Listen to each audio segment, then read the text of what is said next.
Director of Ceremonies, and the Minister of Local Government Public Works, Honorable Winston Chitando, and Minister of Information and Broadcasting Services, Honorable James Were, the First Lady, Amai Auxilia Mnangagwa,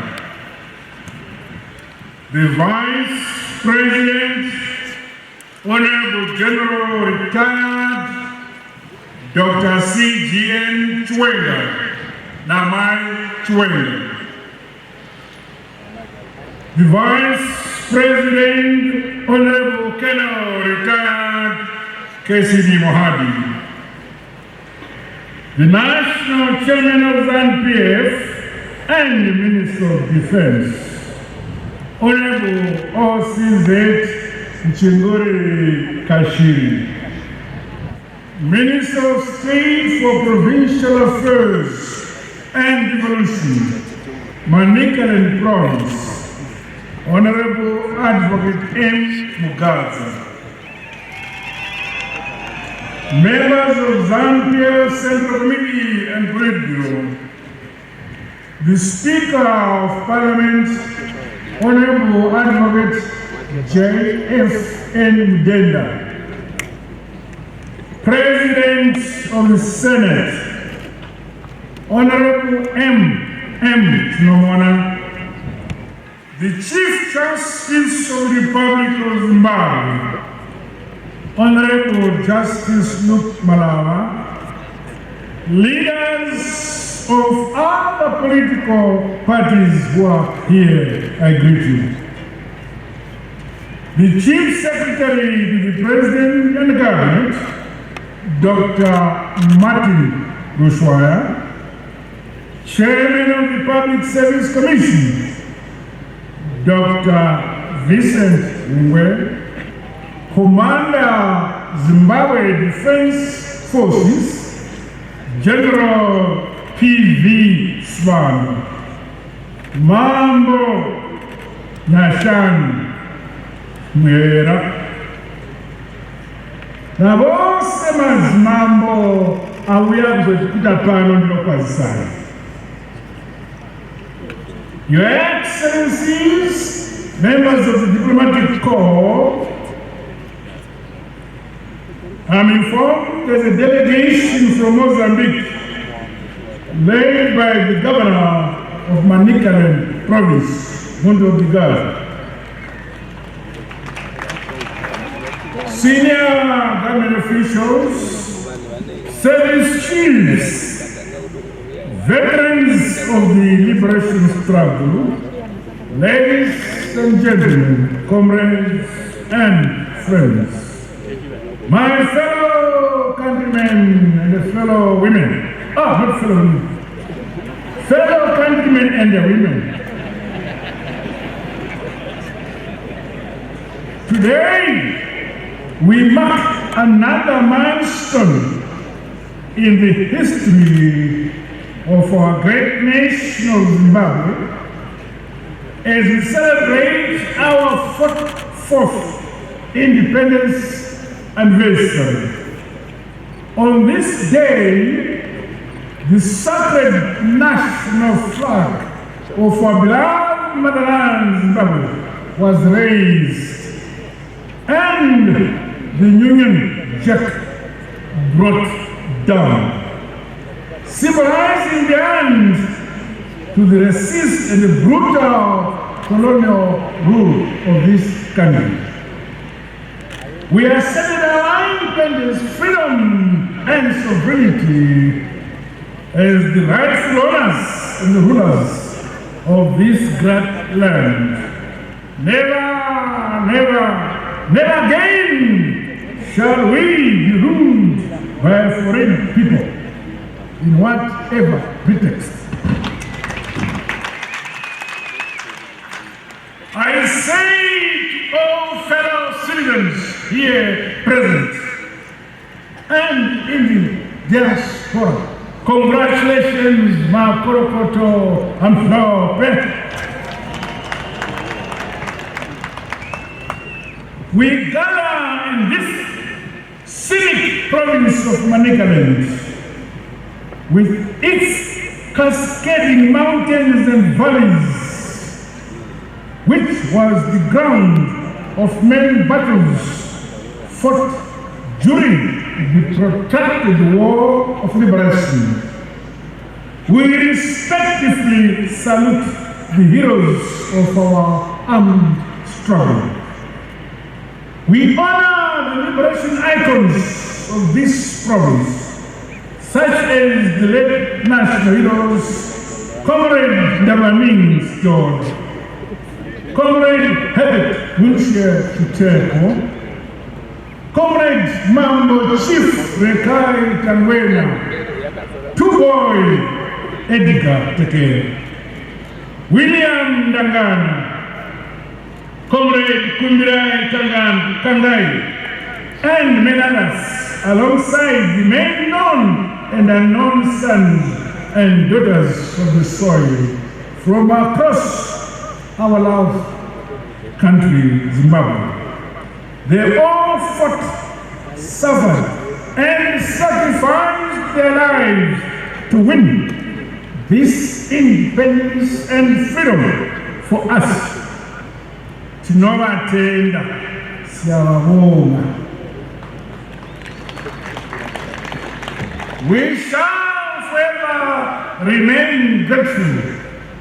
We shall never forget. Nasi Kirikuno Kumakom, Buhera district, Manicaland province. This follows the decision by the Second Republic to rotate the National Independence Day celebrations and commemorations. Our gathering here must therefore serve as a reminder that despite our differences in language, culture, and traditions, despite of where we live in the four corners of Zimbabwe, we are one people, one unitary and united nation with one rich and illustrious history. Tirinyika imwe chete, tirivanu vamwe chete. Singabantu vane, silizwe linye.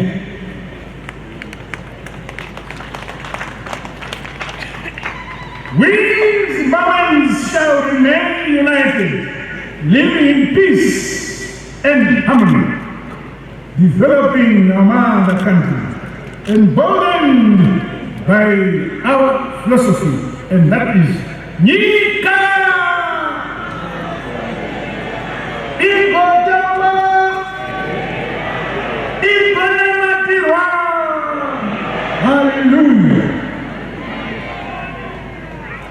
The burden and responsibility to build, govern, and pray for our country lies with us.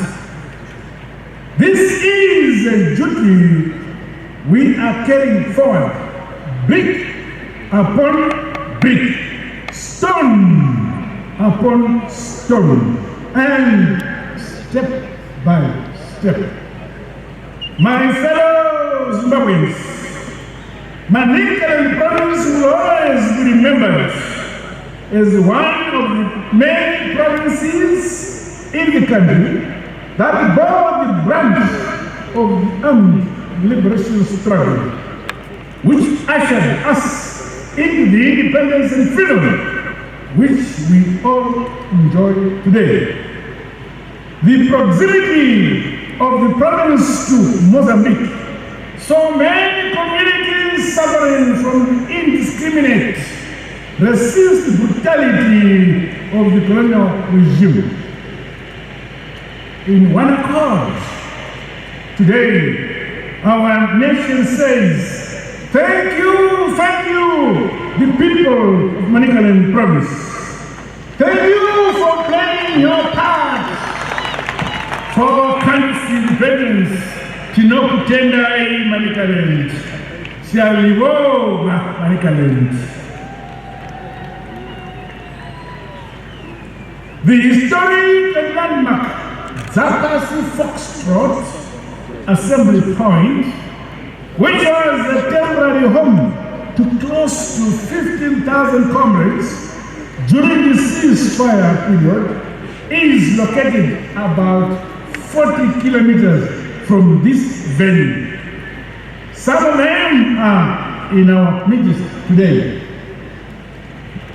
Such sites, together with recently unveiled monuments at Kupu in Manicaland North Province and Kamungoma in Masvingo Province, and many others yet to be unveiled, remind us of the sacrifices made by heroes and veterans of the armed liberation struggle for us to enjoy this independence and freedom today.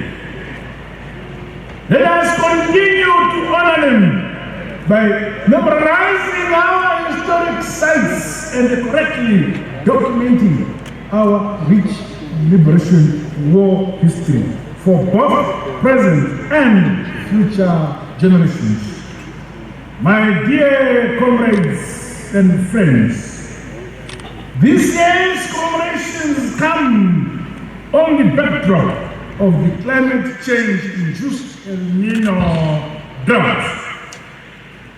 It is the worst drought in 40 years, which is affecting the entire SADC region. I'm aware that many of our communities, including here in Manicaland, have been affected by the low rainfall, which has resulted in poor harvests. As such, earlier this month, I invoked a nationwide state of disaster on the drought to allow our government machinery and institutions to give special attention to mitigating the negative impact of the drought. The Second Republic under ZANU-PF is a people-centered government committed to wholeheartedly attending to the needs of our communities across the board. In both rural or urban areas, no Zimbabwean will succumb to starvation.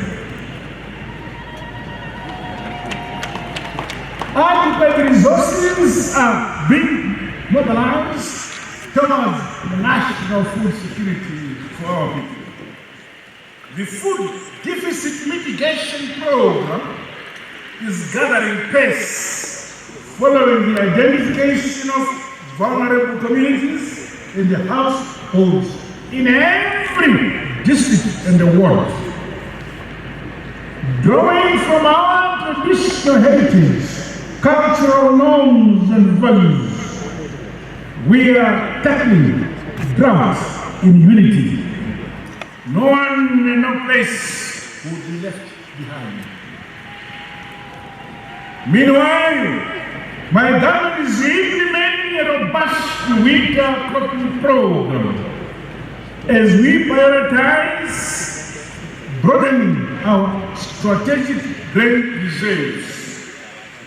Furthermore, my government is putting in place measures to ensure that winter maize projects in Kirezi, Mzarabani, and Binga are reactivated. My fellow countrymen, Zimbabweans, government is alive to the adverse impact suffered by our people as a result of currency volatility and inflation. Last week, my administration launched a new structured gold-backed currency, the Zimbabwe Gold ZIG. Our ZIG currency is enhanced by our God-given gold, and other strategic mineral resources, as well as foreign currency reserves. This development will boost our confidence and pride in our own national currency and further help protect our currency from attack by the country's detractors. This is our currency. We all have a duty and burden to support this bold and transformational development. Further, measures to encourage savings and reduction of excessive bank fees and charges have also been put in place. Nyika yetu iliendelea mbele, ilizwe yetu ya hambili. The overall economic outlook remains bright. Our country's GDP is now exceeding 47 billion US dollars, up from 16 billion US dollars in 2018.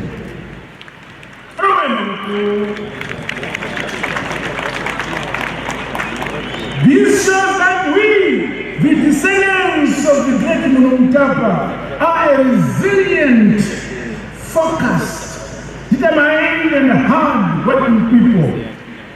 Zimbabwe is winning, and Zimbabwe is marching on. In spite of the ongoing illegal sanctions and the various other shocks, such as COVID-19 pandemic and other attacks by our detractors, we continue to foster investment-led economic recovery. We are modernizing and industrializing the economy and delivering sustainable development for all the peoples of our great motherland, Zimbabwe.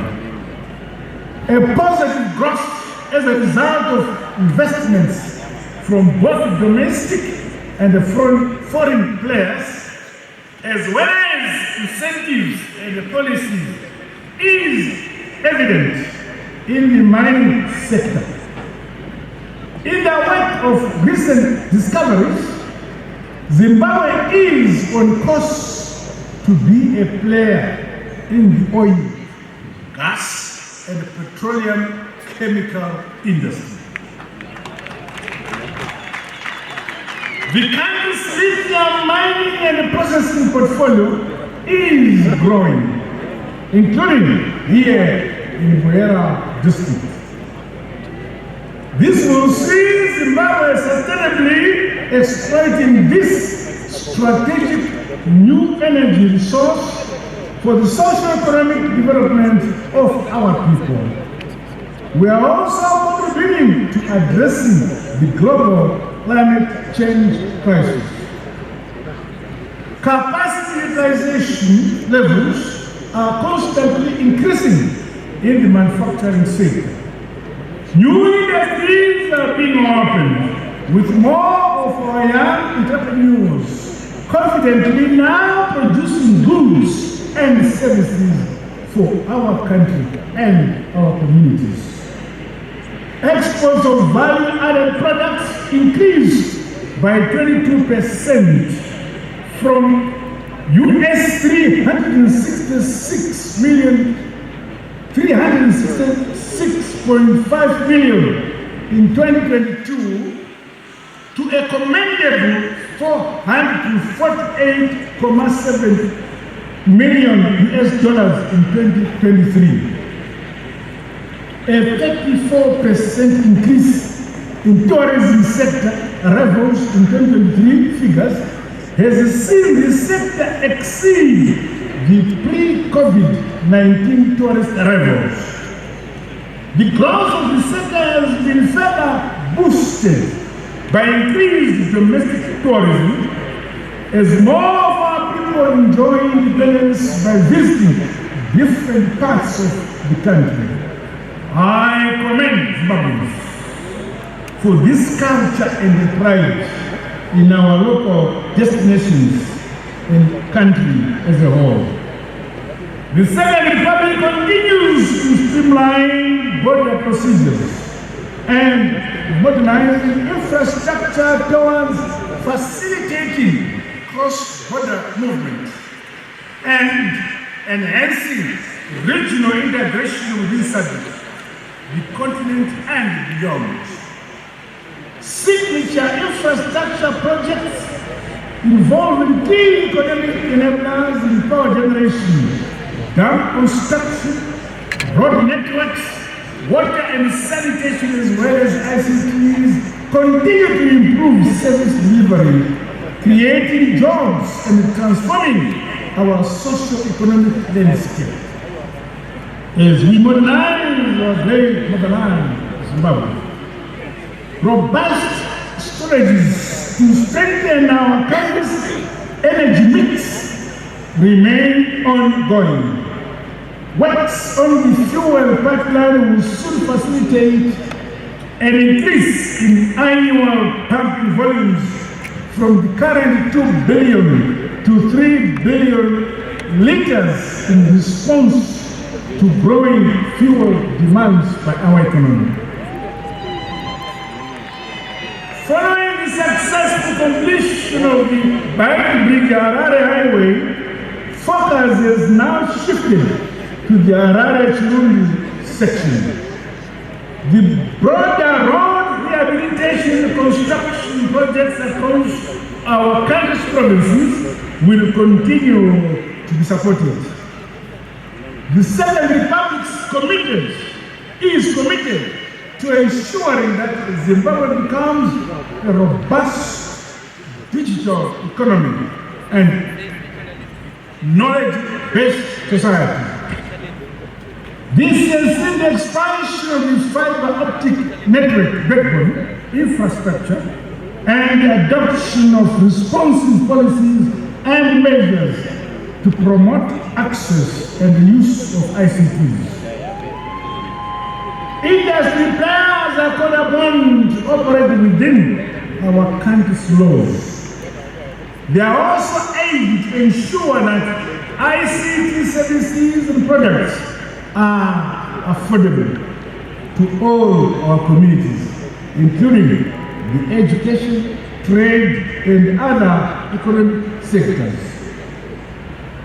Over the past year, the broadcasting industry has undergone tremendous transformation towards inclusive access to information. Radio signal coverage has been expanded, and the number of community radio stations has increased. Let us continue to encourage the use of our local languages to preserve our diverse and unique traditions and culture. Social media platforms must be used responsibly to defend our independence and national pride, as well as educate, maintain unity, harmony, and drive production and productivity in all our communities. My fellow countrymen, Zimbabweans, the Second Republic is unrelenting in its efforts to bring quality health care closer to every citizen. The availability of life-saving drugs and the specialist medical health care has tremendously improved. More health facilities will be commissioned before year end throughout the country. In this age of speedy technological advancements, we must continue to acquire the requisite knowledge and skills and innovate. The rollout of science, technology, and innovation as a driver to our national modernization and industrialization agenda under the heritage-based education 5.0 model is yielding notable results. Adding to these successes There lies under this policy thrust a deliberate policy is underway to guarantee a seamless science, technology, and innovation ecosystem which cuts across primary, secondary, and higher education levels. The training of teachers on digital skills as part of the broader focus on reskilling and upskilling is being accelerated. We are resolute in the course towards our primary and secondary school learners throughout the country acquiring technology and ICT-driven literacy by 2030. The revamped Integrated Skills Outreach Expansion Program is targeting youth empowerment in trades, encompassing building, carpentry, plumbing, and electrical installations. This new thrust is modeled to accelerate modernization, industrialization, and improve the quality of living environments, particularly for our rural communities. In the spirit of leaving no man and no place behind, government established the Plum Polytechnic and the bigger industrial training colleges.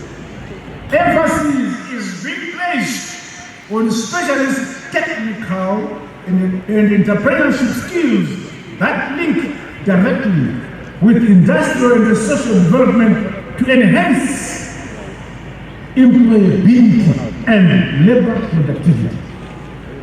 My fellow Zimbabweans, independence opened an array of opportunities for our young people to showcase their talent in sport, recreation, arts, and culture. It is therefore commendable that Zimbabweans are participating with distinction in various regional, continental, and international events, which essentially enhances our national brand. Through the implementation of the community sport and recreation club system, we are increasing support to sport and recreation across all ages. My administration recognizes that a healthy nation is a productive nation. I commend private sector players for complementing our initiatives by providing state-of-the-art sporting facilities and sponsorships for various national teams and sporting disciplines. The sports, arts, and recreation sector is also helping in the fight against the scourge of drug and substance abuse. I appeal to families, to churches, communities, and institutions to play their part in the fight against the drug and the substance abuse.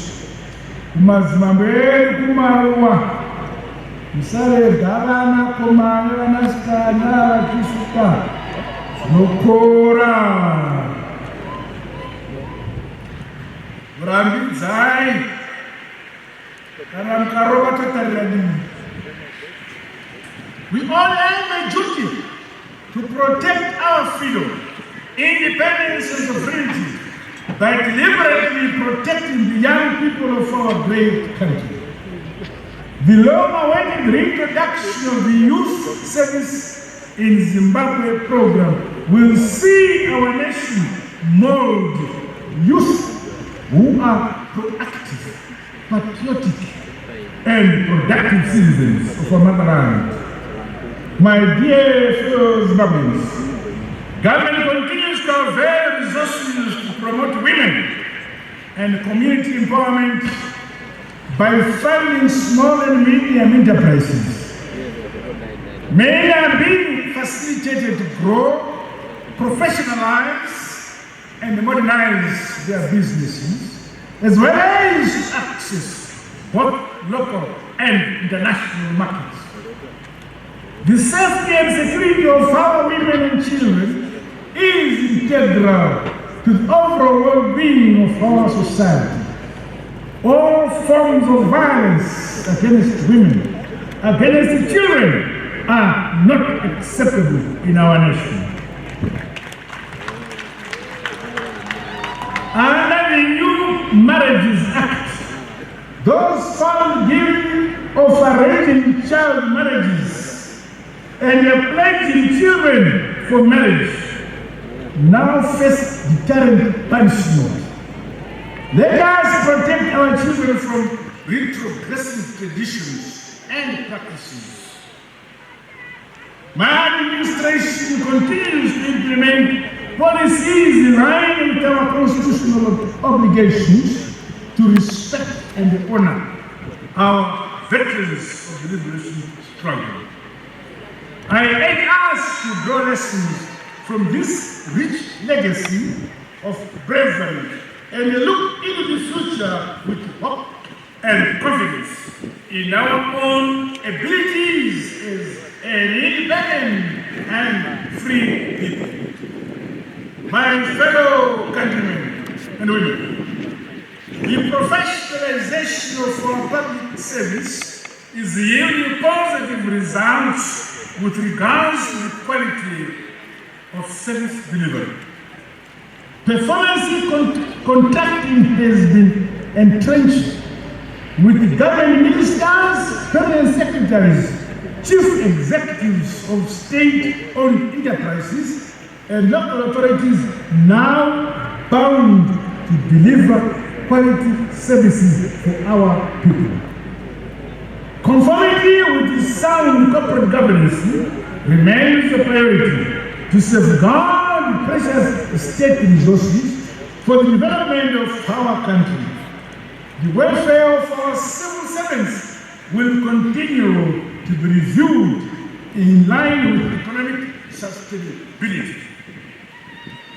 The call to action initiative, which I launched last year, compels all local authorities to refocus towards a people-centered development thrust and quality service delivery.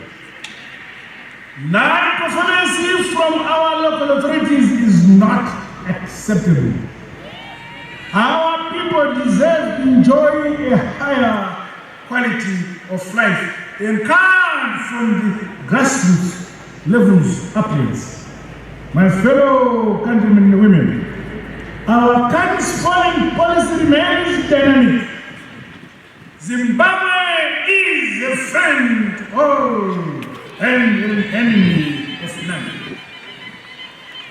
We are bolstered by our historic bonds of friendship, as well as new partnerships and investments from across the world.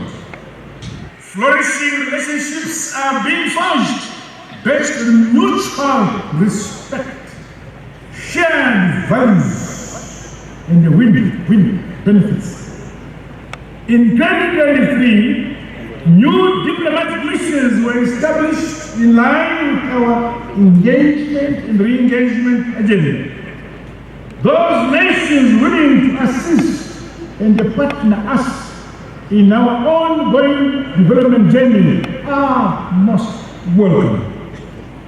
Zimbabwe will, however, never compromise on our hard-won independence, our sovereignty, and national pride, as well as rich cultural norms and values of our people. Our great motherland, Zimbabwe, shall forever be a sweet home for all our citizens, young and old, as well as those in the diaspora. The enthusiastic support by our diaspora community to reinvest back in our country is commendable. Let us continue to build our country together. Peace and unity remain a cornerstone for sustainable development. I commend all the communities of our great nation for the prevailing peace and harmony and stable security situation throughout the country. In this enduring spirit, Zimbabwe is playing its part towards the realization of peace and security in the SADC region, Africa and beyond. August this year, we will see our country Zimbabwe assume the chairmanship of SADC. With humility, our country will continue to promote the vision and ethos of the founding fathers of SADC.